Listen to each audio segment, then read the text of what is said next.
सुबह का समय था। गुरुकुल में गुरुजी अपने शिष्यों को आत्मा के बारे में शिक्षा दे रहे थे। आत्मा के बारे में बताते हुए गुरुजी ने भगवत गीता का एक श्लोक समझाया। आत्मा को कोई हथियार छेद नहीं सकता, कोई आग जला नहीं सकती, कोई पानी इसे पिघला नहीं सकता और कोई हवा इसे सुखा नहीं सकती। यह आत्मा कभी नष्ट नहीं हो सकती, यह अविनाशी है। यह सुनकर एक शिष्य को जिज्ञासा हुई और उसने कहा, लेकिन गुरुजी, यह कैसे संभव है?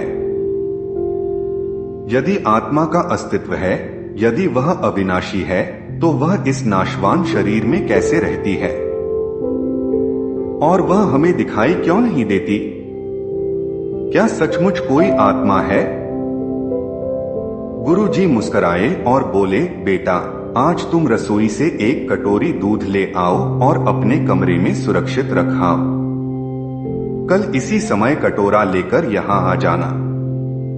शिष्य ने वैसा ही किया और अगले दिन कटोरा लेकर उपस्थित हो गया। गुरुजी ने पूछा, क्या दूध अभी भी पीने योग्य है? शिष्य बोला, नहीं गुरुजी, ये तो खराब हो गया है। लेकिन इसका मेरे सवाल से क्या लेना देना है? गुरु ने शिष्य को टोकते हुए कहा, आज तुम रसोई में जाकर एक कटोरी दही अपने कमरे में ले जाना और कल इसी समय इसे अपने साथ यहीं ले आना। अगले दिन शिष्य दही का कटोरा लेकर आया।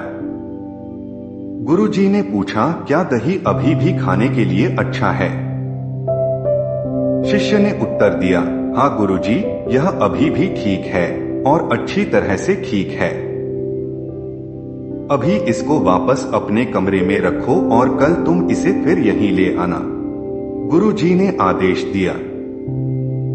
अगले दिन जब गुरु ने शिष्य से दही के बारे में पूछा तो उसने बताया कि दही खट्टा हो गया है और खाने के लिए योग्य नहीं है। गुरुजी ने कटोरा एक तरफ रख दिया और बोले, ठीक है, आज तुम रसोई से एक कटोरा घी ले जाके अपने कमरे में रखो और हाँ, जब ये घी खराब हो जाए तो वापस ले आना। जैसे जैसे दिन बीतते गए, घी खराब नहीं हुआ और शिष्य प्रतिदिन खाली हाथ गुरु के सामने उपस्थित होता था। फिर एक दिन शिष्य पूछने से न रह सका, गुरुजी, मैंने कई दिन पहले आपसे एक प्रश्न पूछा था कि यदि आत्मा का अस्तित्व है और वह अविनाशी है तो वह इस नाशवान शरीर में कैसे रहती है और हमें दिखती क्यों नहीं? क्या सचमुच कोई आत्मा है? लेकिन आपने इसका उत्तर देने के बजाय मुझे दूध, दही और घी में उलझा दिया। इस बार गुरुजी गंभीर हो गए और बोले, मैं यह सब तुम्हारे प्रश्न का उत्तर देने के लिए कर रहा था। देखो वत्स, दूध, दही और घी ये सब दूध का हिस्सा हैं, लेकिन दूध एक दिन में खराब हो जाता है। दही 2 या 3 दिन में, लेकिन शुद्ध घी कभी खराब नहीं होता है। इसी प्रकार आत्मा भी इस नाशवान शरीर में होते हुए भी ऐसी है कि वह कभी नष्ट नहीं हो सकती। ठीक है गुरुजी, मान लीजिए कि आत्मा अविनाशी है, लेकिन हम घी देख सकते हैं, लेकिन आत्मा क्यों नहीं? शिष्य ने कहा। गुरु ने उत्तर दिया, घी देखने के लिए सबसे पहले आपको दूध में थोड़ा दही मिलाना होगा और इसे दही में बदलना होगा। फिर दही को मथना होगा और इसे मक्खन में बदलना होगा।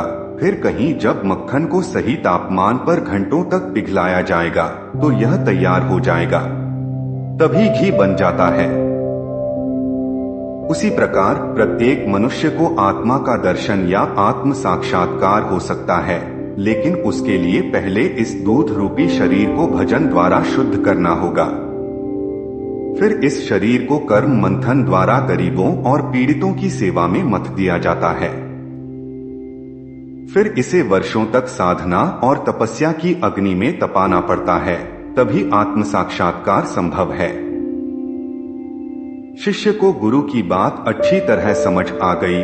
आज उसकी जिज्ञासा शांत हो गई थी उसने गुरु के चरण स्पर्श किए और आत्म साक्षात्कार के मार्ग पर चल पड़ा। दोस्तों, कहानी अच्छी लगी हो तो लाइक और शेयर करें और सब्सक्राइब करना न भूलें। धन्यवाद दोस्तों, फिर मिलेंगे अगले वीडियो में।